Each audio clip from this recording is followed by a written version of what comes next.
প্রসঙ্গ 2, এটা সাবজেক্ট হলো Mirza Fakhrul Islam Alamgir, BNP secretary general.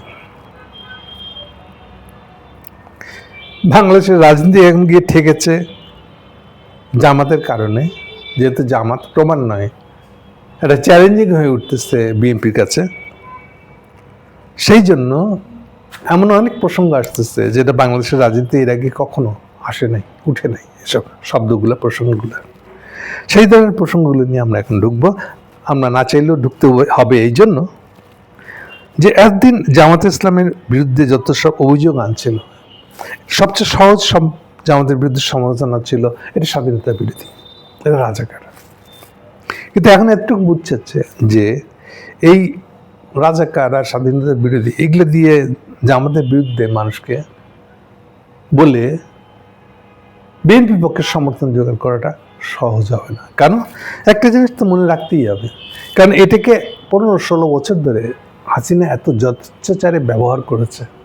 এই রাজাকার রাজাকার রাজাকার শব্দটা স্বাধীনতা বিরোধী চেতনা এত বেশি ব্যবহার করছে যেগুলো একেবারেই আউলাই গেছে। যে এগুলো যে যারা সমালোচনা করতেছে তাদের মন পরিষ্কার না, তারা যে শয়তান, একটা শয়তানি নেগেটিভ মন থেকে এই সমালোচনা করতেছে। ফলে আমরা যেটাকে জুলাই আগস্ট অভ্যুত্থান বলতেছি, জুলাই আগস্ট অভ্যুত্থানে হাসিনা এক্সট্রিম ব্যবহার করছে রাজাকার শব্দটা। ফলে একটা সময় মিছিল থেকেই মেয়েরাই স্লোগান দিয়েছে, হ্যাঁ আমি রাজাকার। এটাই তো হবে আসলে, যে অ্যাবিউজ করতে করতে একটা পর্যায়ে গিয়ে সে বলবে হ্যাঁ আমি অ্যাবিউজার। তো ঠিক তাই হয়েছে। ফলে এখন আসছে বিএনপি এই অভিযোগ নিয়ে, একই আওয়ামী লীগের অভিযোগটা নিয়ে আবার আসছে। ফলে এখানে তো সে দুর্বল থাকবেই। ঠিক তাই হইতেছে। একদিন ইলেকশনের প্রপাগান্ডা শুরু হয়ে গেছে, ধরেন গত 10 দিন হয়ে গেল বোধহয়, প্রচার প্রপাগান্ডা আইনগতভাবে শুরু হয়ে গেছে। পুরো এই সময়টায় একদিন মনে করতাম বোধহয় ঠাকুরগাঁ আওয়ামী লীগের ভোটার, হিন্দু ভোটার আছে অনেক, সেই জন্য হয়তো ফখরুল সাহেব এরকম করতেছে। কি করছে?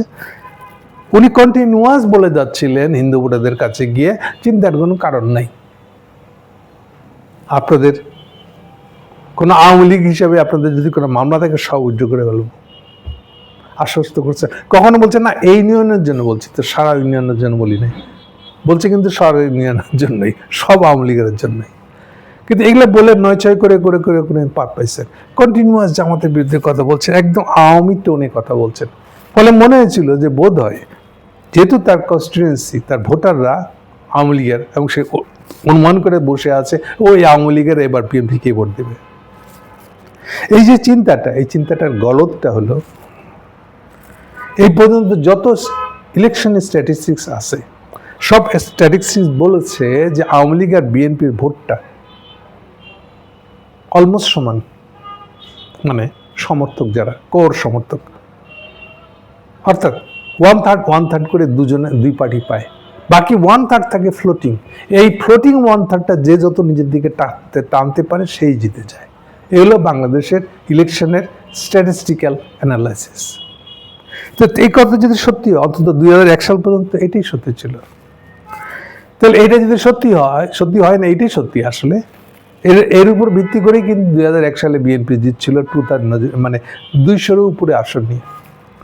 তাহলে এই অবস্থায় বিএনপির যুক্তিটা কি আসলে, যে তার আওয়ামী ভোটগুলো তাকে নিতে হবে কিসের বিনিময়ে? এমন আওয়ামী পজিশন নিব যাতে আমার লোকগুলো চলে যায়, এবং তাই তো হয়েছে। আপনি ডাকসু ইলেকশন বা এই যে 5টা ইউনিভার্সিটি ইলেকশনকে কি দিয়ে ব্যাখ্যা করবেন? প্রত্যেকটা তো তাই হয়েছে। নাহলে জামাত ইসলাম ওখানে জিততেছে কেন? স্বাধীন বাংলাদেশে 50-60 বছরে কখনো কোনো হিস্ট্রি নাই যে জামাত ইসলাম কখনো কোথাও জিততে পারছে। তাহলে এটা হচ্ছে কেন? হচ্ছে আমার ব্যাখ্যা, আমি যেটা বারবারে বলেছি, যে বিএনপি যদি নিজের কনস্টিটিউয়েন্সি, অরিজিনাল কনস্টিটিউয়েন্সি, সেটাকে উপেক্ষা করে যদি সে বাঙালি জাতীয়তাবাদ হতে চায়, তাহলে স্বভাবতই তার যে কোর ভোটার সেগুলো তাকে ছেড়ে চলে যাবে। তাহলে বিএনপি মরিয়া হয়ে গেছে যে আওয়ামী লীগের এবং ইন্ডিয়ানদের সাপোর্ট নিয়েই, এই যে কথাটা আমি পরিষ্কার করে বলি, ইন্ডিয়ানদের হাত ধরে থেকে ক্ষমতায় যেতেই হবে। এই যে তারেক জিয়ার এই যে দৃঢ় বিশ্বাসটা, এই দৃঢ় বিশ্বাসের কারণে অরিজিনাল প্রবলেমটা শুরু হয়েছে। কিন্তু আদারওয়াইজ বিএনপির যে কনস্টিটিউয়েন্সি তারা তো বিএনপিকে ছেড়ে যাওয়ার কোনো কারণ নেই। অনেকে দাবি করতেছে এবারে ভোটে আওয়ামী লীগেরা কোন দিকে ভোট দিবে তার উপর নির্ভর করবে জানাবা। আমি এটা বিশ্বাস করি না। প্রথম কথা হলো যে হাসিনা বহুবার বলছে যে এই ইলেকশনে পার্টিসিপেট যেন না করে তার দলের কোনো লোক, তার সমর্থক যেন এই ইলেকশনে পার্টিসিপেট না করে। নো ভোট, নো ভোট, মানে নৌকা, এই স্লোগান পর্যন্ত দিয়ে দিচ্ছে। তো ফলে যদি কেউ দিয়ে থাকে সে তো লোকাল লোক, লোকাল স্বার্থ দিয়েছে। লোকাল স্বার্থ দিয়েছে তো আওয়ামী লীগের স্বার্থ না আসলে। ওকে, আজকে থেকে মির্জা ফখরুল আবার টোন বদলেছে। আজকে সে বলতেছে, এটা হেডলাইন, মা বোনদের কটু কথা নয়, মানে এটা রেফারেন্স টু জামাত ইসলামের সভাপতি, মা বোনদের কটু কথা নয়, সম্মান দিলেই বেহেশত পেতে পারি। মির্জা ফখরুল, আচ্ছা হলো এটা কাণ্ড। প্রথম কথা হলো আসলে মা বোনদের কথা যে তুলে নিয়ে আসতেছে সবাই, এটা বোধ জামাত ইসলামও করতেছে। আজকে থেকে দেখছি আমরা যে বিএনপি জেনারেল সেক্রেটারি নিজেও মা বোন নিয়ে কথা শুরু করছে। নিজেই আবার মা বোনদেরকে সম্মান করলে বেহেশত পাওয়া যাবে, সেও বেহেশত আনতেছে। তো তাহলে বিএনপি জামাত ইসলাম দোষ করছে কি? বেহেশতের কথা নিয়ে আসছে। আপনি কি আলাদা কিছু? আপনিও তো বেহেশত দিয়ে ভোট পেতে যাচ্ছেন, তাহলে জামাতকে সমালোচনা করার কোনো সুযোগ কি আপনার আছে আর এরপরে? আচ্ছা, আরো আসেন। অ্যাকচুয়ালি মা বোন বললে সমস্যাটা কি হয়? একটা বিরাট সমস্যা হয়। এটা নিয়ে কোথাও আলোচনা নাই বাংলাদেশের রাজনৈতিক পাড়ায়, অথচ এটা একটা সিরিয়াস জিনিস। আপনি যখন আপনার কনস্টিটিউয়েন্সিকে, মানে ভোটারকে যখন মা বোন বলে সম্বোধন করেন, শুনলে মনে হয় যে আপনি সম্মান করছেন বোধহয়। অনেক গ্রামের গরিব মানুষ খুশি হতে পারে তাদের কালচারাল লেভেলের দিক থেকে, এক্সপেকটেশনের দিক থেকে।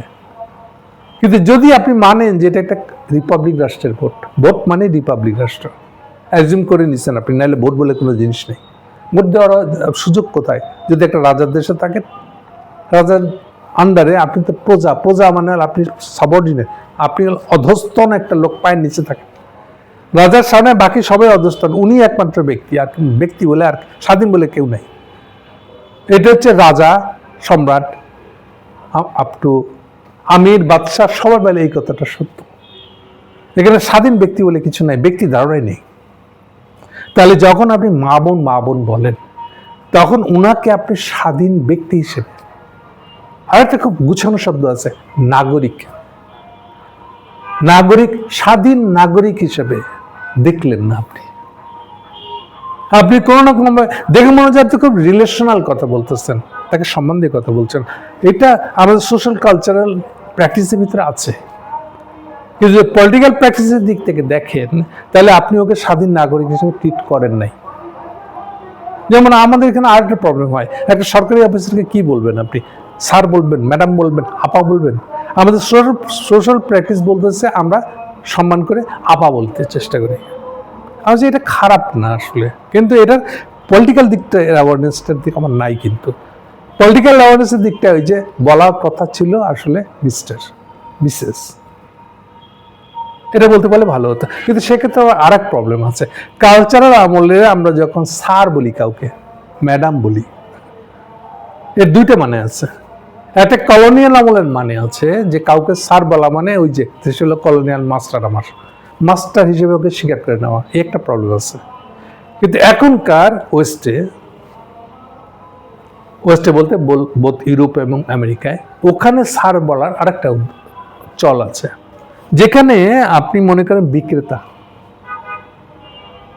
আর স্যার বা ম্যাডাম যাকে বলতেছেন সে হলো ক্রেতা।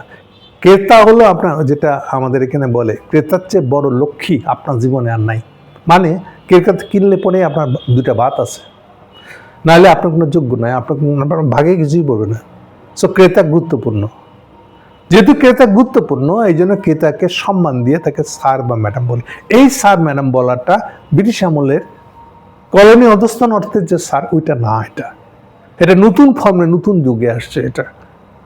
তো অনেকে আমরা এটা গ্রহণ করতে চাই না, স্যার বলবো কেন, আমাদের অভ্যাসে এটা না।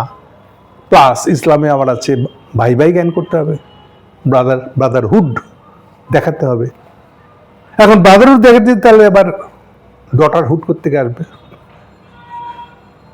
এগুলো সমস্যায় পড়বে। সো মূল কনসেপ্টটা বেশি জরুরি আসলে, যে আপনি তাকে স্বাধীন ব্যক্তি হিসেবে, নাগরিক হিসেবে, এই যে নাগরিকতাটা সিটিজেন হিসেবে দেখছেন কিনা, এটা মূল জিনিস। এটা দেখলে অটোমেটিক্যালি আপনার যা শব্দ ব্যবহার করবেন দেখলে সম্মানিত শব্দ হবে। আর নাহলে একটা বেশি ফর্মালিটি হয়ে যাবে, বলেন অনারেবল মিস্টার, মিসেস, এরকম বলতে হবে আপনাকে কিছু একটা। এনিওয়ে, সমাজের প্রচলিত অনেক কিছু ধারণা থাকে, সেটাও তো আমল করতে হয় আবার। তো জামাত অভ্যস্ত তাদের মা বোন বলে দিয়ে কথা বলাটা। এখন দেখা যাচ্ছে আমাদের মির্জা সাহেব নিজেকে এত একটা হিন্দুত্ববাদী মনে করে, সেকুলার মনে করে, খুব অ্যাডভান্স লোক মনে করে, তিনিও আসছেন মা বোনদের কটু কথা নয়, মা বোন বলতে হবে, কিন্তু উনি কিন্তু ওটা ছাড়ছেন না। তার থেকে আবার খারাপ জায়গায় যাচ্ছেন কোথায়, মা বোন বলে সম্মান দিতে হয় বলে এটা দিবেন কেন, বেহেশতে পেতে পারে। তাহলে পুরা আপনার রিপাবলিক ধারণাটাকে একদম মাটির নিচে গেড়ে দিলেন। বেহেশতের লোক, রাজনীতিতে আবার বেহেশতের লোক কেন দেখাচ্ছেন? বেহেশতের বিষয় না তো এটা, এটা হচ্ছে ভোটারকে নাগরিক হিসেবে ইকুয়াল, আপনার সঙ্গে সমান। সে নাগরিক মাত্র, তাদের অধিকারের দিক থেকে সবাই সমান, সাম্য। এটাই বৈষম্যহীনতার কথা। আসলে রাষ্ট্রকে বৈষম্যহীন হইতে হয়, নাগরিক বৈষম্যহীন হতে হয়। সো ওরা নাগরিক, ইকুয়ালি ট্রিট করেন ওখানে। এইটা হলো মূল ধারণাটা। তার কোনো ধারণা নয় আপনি এখন এটা করলে সে বেঁচতে পাইবে কি পাইবে না, সেই তর্ক তো আপনি তুলছেন। তাহলে জামাত ইসলামের সাথে আপনার ফারাকটা কি? আসলে সবকিছুকে বেহেশতে তুলনা করেন কেন? আরো কথা আছে। আচ্ছা, কেউ বেহেশতে যাবে কি যাবে না, এটা কি মানুষের ঠিক করার জিনিস? কোন ধর্মে এটা নাই। সব ধর্মে কম বেশি বেহেশতের ধারণা আছে, কিন্তু কে বেহেশতে যাবে আর কে যেতে পারবে না, সেইটা ঠিক করার কোনো কুতুবগিরি মানুষের নাই। এবং এটা মানুষ কখনোই জানতে পারবে না সে যেতে পারছিল কি পারে নাই, কারণ এটা তো আমরা যে আখিরাতে বিচারটা হবে, আপনার বিচারটা কিসের ভিত্তিতে করলে তাও তো আপনি জানতে পারবেন না। তাহলে আপনি কেন ঘুরে ফিরে আবার সেই বেহেশতের ধারণা কোথায় নিয়ে আসেন? আবার যখন ব্যক্তি ধারণাটা এসে গেছে, যখন ব্যক্তির সম্মান, তাকে ইকুয়ালি ট্রিট করে, যেটা সবচেয়ে গুরুত্বপূর্ণ, এবং তাকে স্বাধীন গণ্য করা, তার উপর আপনি ছড়ি ঘুরাতে পারেন না, সে আপনার মতন ইকুয়াল। এই বোধগুলো যখন থাকছে না আপনার, তখন আপনি ঘুরে ফিরে একজনকে দোষ দিচ্ছেন, ওই ধর্মকানুন নিয়ে আসছে রাজনীতিতে, আপনি নিজেও তো একই কাজ করতেছেন।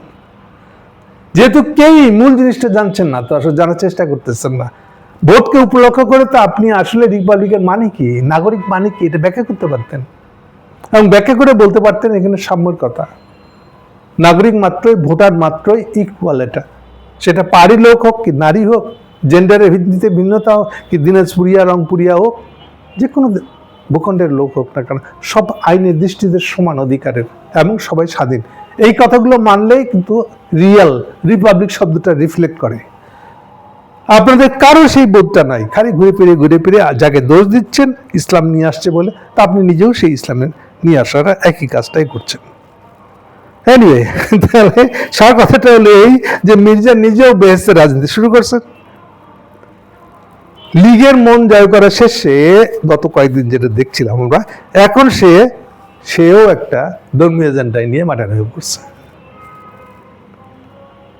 এনিওয়ে, সার কথাটা হলো, আমরা যদি একটু রিপাবলিক শব্দটা এই উচিলায় বুঝে ফেলতে পারতাম, তাহলে বোধ হয় অনেক তর্ক বিতর্ক, কিংবা ইন্ডিয়ানদের এই যে অভিযোগ যে তোমরা জামাত ইসলামের সাথে কেন নিচ্ছ, এগুলো ক্যাচাল থেকে আমরা, অপ্রয়োজনীয় ক্যাচাল থেকে আমরা বাইরে থাকতে পারতাম। সেই সাথে মানুষজনেরও, নাগরিকেরও অনেক উপকার হতো, এই যদি মডার্ন ধারণাটা নিয়ে আসতে পারতাম আমরা। এর সাথে অনেক কিছু জড়িয়ে আছে। যেমন ধরেন, জামাত ইসলাম বলতেছে মেয়েদেরকে কাজে ঘন্টা কমিয়ে দেবে, ও মনে করছে খুব পপুলার কথা বললো, না ঠিক কথা বলেন নাই আপনি। এটাও একটা প্রবলেম করছে জামাত ইসলাম। মেয়েদেরকে যে বেটার সুবিধা দেবেন, ঠিক আছে, আপনি খুব কনসার্ন আল্লাহর লোক, যেহেতু মেয়েরা একই সঙ্গে আবার বাচ্চা বড় করে, বাচ্চা ধরে, ওকে, সেই জন্য হেল্প করেন, ভালো কথা। এর বহু পথ আছে। প্রথম পথ হলো যে আপনি তাদের জন্য, এইটার জন্য এক ধরনের বিশেষ ধরনের কাজ ব্যবস্থা। প্রথম কাজ হলো যে অফিসের পাশে একটা ডে কেয়ার রাখেন, অফিসের খরচে। এগুলো হলো উপায়। আবার একই সাথে মাকে আলাদা করে ফেলবেন না ইয়ের থেকে, বাচ্চা থেকে, সেটা করা যাবে না। যেমন মনে হতে পারে বাংলাদেশ অনেক পিছনে আছে, কিন্তু অনেক পিছনে থেকেও অনেক কিছু করে বেলাইছে। সবচেয়ে পুরোনো দিনের ব্যাংক হলো ন্যাশনাল ব্যাংক। আমার অভিজ্ঞতা, পার্সোনাল অভিজ্ঞতা বলে ন্যাশনাল ব্যাংকে বোধহয় 50% নারী ওয়ার্কার আছে, মানে যারা অফিসার এগুলা করে, এক। আর দুই হলো যেখানে নারী স্টাফ বেশি সেখানে টেকে আর রাখেন, সিম্পল। 8 ঘন্টা কাজের কমাতে হবে, এইসব তর্কের তো বেলায় নেই। বিশেষ করে যারা ইয়ে করেছে, আপনার বাচ্চা জন্ম দিয়েছে যারা, সেই বাচ্চাদের, সেই মায়েদের বেশি কেয়ার লাগবে বাচ্চাদের প্রতি। ওকে, সেই ব্যাপারে অফিসের একটা সার্কুলার দেন যে তাকে ওই পাশে ডে কেয়ার থাকবে, সে ডে কেয়ারে যাবে আসবে সারাক্ষণ, কাজও করবে, ইজি করে দেন। প্লাস আছে দেখেন এগুলোর দায় দায়িত্ব কে নিবে।